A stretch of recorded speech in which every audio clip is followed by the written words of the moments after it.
ප්‍රවීණ රංගන ශිල්පිනියක වන සුසන්තා චන්ද්‍රමාලී මහත්මිය මේ වන විට මියගොස් තිබෙනවා. රෝහල්ගතව ප්‍රතිකාර ලබමින් සිටි ඇය මිය යන විට 61 වෙනි වියේ පසු වුණා. කලක පටන් පිළිකා රෝගයෙන් පෙළුණු ඇය මෙරට කලා නිර්මාණ රැසකට සිය රංගනයෙන් දායක වූ දක්ෂ රංගන ශිල්පිනියක්.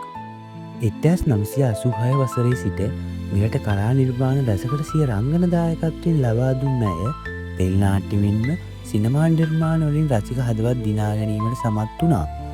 ඇයගේ මංගල අත්දැකීම වන්නේ 2000 වසරේ සෝමරත්න දිසානායක විසින් අධ්‍යක්ෂණය කරන ලද සරෝජා චිත්‍රපටයයි.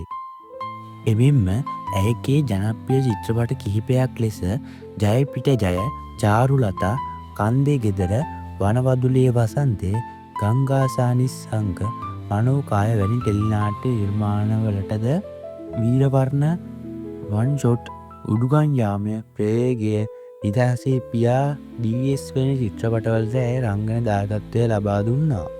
එසේම ඇය ජනප්‍රිය රංගන ශිල්පිනියක් වන තුසිරි යූනිකාගේ ආදරණීය මෑණියන්ද වේ.